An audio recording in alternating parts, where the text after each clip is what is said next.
again, everybody. I'm Dean O'Neill. And I'm Nick Robinson. And I'm Will Speaker.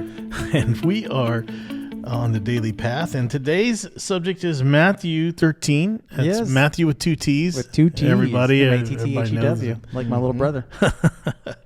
So Matthew 13, what is in store for us right now? Yeah, so today we're going to take a little bit of a different tact on this all. Matthew 13 has a whole bunch of parables in it, and we've talked about most of the parables already recently on this podcast, either the three of us or Elena and I. Mm-hmm. So I want to talk today a little bit more meta, a little bit more abstract about this, to take a step back and talk about why Jesus talked in parables. Because I think it goes hand in hand with why Jesus started a movement and not an institution. Mm-hmm. So when you all think about the difference between a parable, so a parable is a story that has a point. It teaches us something about God. It takes different forms sometimes. Sometimes they're allegories. They can be where each person has a character. But it's this kind of hypothetical story that teaches us about God. So when you think about the difference between stories and rule books, what differences come to your mind? Well, when I think of stories and rule books, the rule books is like, here's what to do, here's not what to do, and that's it. Clear cut. Yep, clear cut. When I think about parables or storybooks, they challenge us to think further. They challenge us to actually soak in the material differently, and also to dive deeper and have more of a connection. Not necessarily, here it is. I mean, it might share the same idea or the same principle as the rule, but it relates to us so much more, and it lets us consume it, I think, at a deeper connection. Yeah. I don't think that, I'm not going to sit here and say there's no originality anymore, because there is. There's original, in every story, it's something original. Now, It might be the same subject matter, but it's still original. And I think that's what I like about the parables. I really do. I mean, it's like, it makes you say, you know what I mean? It makes you say, wow, that's wild. And they put it in a context that I understand. Yeah, and so I think there are things that you need a rule book for, like thou shalt not murder. Yep. Sure. That translates pretty well as a universal rule, and it's thou shalt not kill, thou shalt not murder. So even then, when you're parsing the exact rule, we're parsing words. We're gonna legalese it. We're gonna split hairs. We're gonna find out how much of this rule do I have to follow and how much do I not have to follow. How can I get excused from this rules? Rules beget loopholes. When we have rules, what we concentrate on are applying the rules, sometimes fairly, sometimes not. Understanding the rules, oftentimes trying to get out of the rules for our own sake, or trying to enforce the rules against someone else. Mm-hmm. And rules bring the focus often back onto themselves, and their rules are outside of us so often. They're not something that we internalize. Where these stories, like a parable, is something that can live and breathe in us, and that can teach us timeless truths, which then we learn to apply and reapply over millennia. Like it's something that lives and changes with us, and it's something that invites us to be a living part of it too. Like we participate with these stories. It's like when Jesus goes and tells us about he kind of takes this thou shalt not kill, thou shalt not murder, and applies it to how we treat our siblings or the people around us in the Sermon on the Mount. He says things like what I say to you, the person who says, you fool to your brother is in danger of the fires of hell. Like he doesn't present that as a rule, but it's not exactly a parable, but there's more story there. It's closer to a parable that's inviting us to imagine how else this principle of not bringing about death and pain and suffering can apply even more broadly than the rule. Because if it's just a rule, you're like, well, that's not against the rule, so I can do it. Yeah. It also teaches and shows us how God's grace operates a little bit more. It's not just like, these are the rules and we would have left to wonder, well, how does God's grace work within those rules for those that do not sin, or those that do give the amount that they have been called to give? It shows more of like, well, these are the connections and the story plays out, showing how God's grace has affected these people by this happening. I think it's interesting how in the world rules are different in different areas. And so that means that our rules here are not, I mean, if you go to another country, you can get away with the rules that you don't do here. And parables, again, parables keep the common denominator, the common theme together, I think, and stuff. So big difference between rules and parables. Big. Well, and when you get to the prodigal son, the story of the prodigal son, how would you even distill that into rules? How could you even take that story? And you could try to legislate that story. Yeah, one could say that he broke the rules by getting his inheritance before he's supposed to, but really, who broke the rules there? Did he or did his father? I mean, there's two sets there.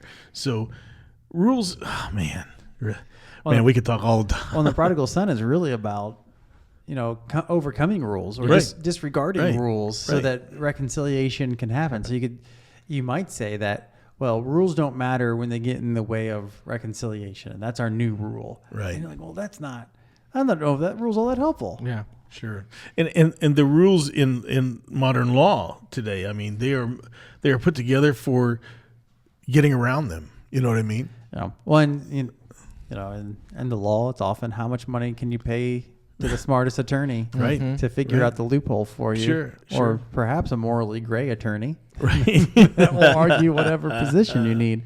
Or how can you persuade a jury? Or how can you how can you play the news cycle instead of the legal cycle to get the things that you want? And so the rules end up being negotiable by the people at the table, even though they seem to be set in stone. Right. Well, and just thinking about back to like why rules and why not, and why parables are, we have both instances in the Bible. But also I think it shows that you can maybe not understand fully about the cultural significance that much and still read the story and get something out of it, and maybe still drives you to go find out more.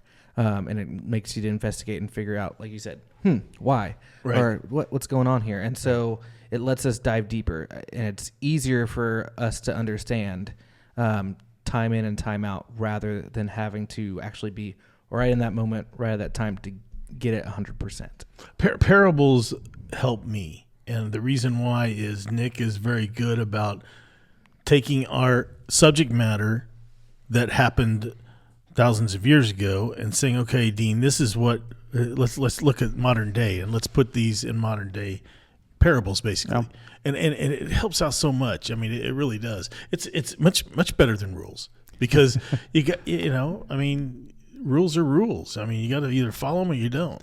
Well, and so I think of church splits, denominational splits. I think about individual churches splitting. And what do we normally split over? What do we normally fight over? Right. Do we fight over rules or do we fight over parables? Yeah. Right. I don't think any church has ever read the parable of the Good Samaritan or the prodigal son or the lost sheep or the found coin or the pearl of great price. Sure. I read all these parables and be like, okay, now let's have an argument. Right. Yeah. I think it's an invitation to adventure, but then someone sits down and says, something about sexuality. Oh, let's fight now. Yeah. Like let's fight about the rules. Sure. Let's disagree about the rules. Like the parables invite us into an adventure, and the rules often invite us into an argument. I think that also you'll see that if the rules are broken or if the rules are altered or if anything is altered in anything, especially in a church split, that it not necessarily doesn't hurt the church at the beginning, but it'll hurt it down the road. I mean, I think that's evident with Asbury to a certain extent. I mean, they're, or I'm sorry, not Asbury, Methodist Church or Asbury. So I think that, those rules are, those are some big things there. Yeah. Well, and I think in Jesus' time, there was a lot of the rules that were being twisted in ways from by the Pharisees or Sadducees to get what they wanted. And so I think Jesus is not just using parables that could people to relate to, but it was a way that he proved that there's a difference in what he was trying to get people to realize than what the Pharisees Yeah, are saying. part of the Pharisees' position might be able to be summed up. If some rules are good, more rules are better. Mm-hmm.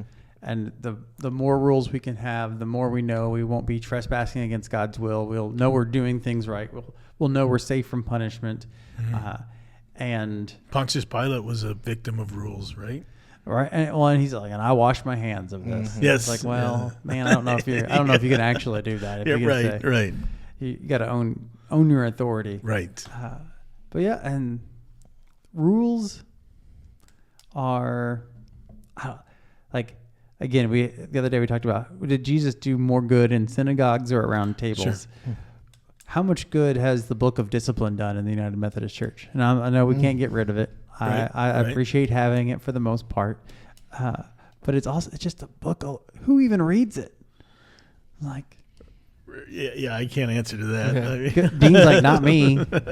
Maybe- Will, how much have you read of the Book of Discipline? Probably just a couple paragraphs here and there. And I would say it's only really discussed about when we have a general conference. Or when we're fighting about something. Fighting about something. So, like, which, I mean, is at times it gets in the way of our ministry. So, yeah, the rules also can be a hindrance. No, don't tell the bishop I'm trying to get rid of the Book of Discipline. They're gonna Didn't say anything.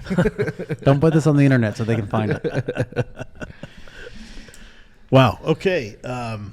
Where do we go from here? We're at a standstill here. I think the rules, we could go on and on about rules. I'd much rather go on and on about parables. I think. Yeah, so I'm interested. If you are a rule advocate and you want to disagree with Dean, I know you agree with me, but if you want to disagree with Dean, let us know on your position on rules. Because I don't want to throw all the rules out by any means. Right. By any means. But Yeah. the parables do more for us. Yeah, I think the Sure. rules are good, but the way to connect and understand and dive deeper and enrich ourselves with our connection with God, parables do so much better. Parables are not. You don't have to. We're not going to break parables. You know, No. if you break, much more happens to you if you break rules. It's that simple. You know, so If someone's willing to enforce them. if somebody's willing to enforce them, parables are not harmless. I'm just saying they are. Like I said, they've helped me. Yeah. So Well, I want to just, before we close, I just want to say, like, rules are important on certain things, like don't abuse children. That's a hard and fast Yes, rule. yeah. Here's our policy that we're going to follow to make sure that children are safe. Yes. That is a hard and fast rule that we need to follow that's pointing us towards a greater good. Some rules, like church starts at 8:45. That's a rule in a different way. It's like we agree on it so we all know when it's going to start. Sure. That is a helpful thing to have. But Sure. if somebody gets a delusion in their head and they want to start worshiping at 9 o'clock and they want to move the church to a new schedule, we can change that rule together and say we're going to agree to meet at 9 o'clock instead of 8:45 and see what happens. Well, and I would say nobody's going to punish you if you show up at 9 o'clock because you're late to service. Not if here. It starts at 8:45. Not here. Like, you're not going to be asked. We're not going to lock the doors if you're not here at 11 o'clock. So And we're not going to lock the doors. You know, church isn't over yet. You have to stay. yeah. right. We generally agree on the rule that we stay seated and pay attention or pretend to pay attention in church until the benediction, maybe the postlude for some of us want to hear, because Ed does a fabulous job in some of those postludes, especially on Easter. And some people stick around just to hear that too. And I'll say this last thing about rules. Yeah. If you break a rule and you keep breaking a rule, you will get caught. Yeah. It's just that simple. I mean, you may not get caught tomorrow or the next day, but everybody's got to go that extra inch. Right. And that extra, And rules do, like, agreed upon rules set the backbone for a lot of society. And Sure. the rule of law is very important to having a functioning society. Sure. There's all kinds of things that are these rules that are really important. When it comes to our faith, though, parables can maybe take us further. Yep. Let's close in prayer. God, may we not only hear parables, but may we live parables. May we, as we live our lives, see you in action and learn from what we see. God, help us to follow the rules that are helpful for our living, those that protect others and those that protect us, and not forsake them just because they can be frustrating sometimes. God, help us to live into the mystery that is the parables. learning and growing from the stories your son tells us. We ask all this in Jesus' name. Amen. For Nick Robinson and Will Speaker, I'm Dean O'Neill, and you are continuing down the daily path.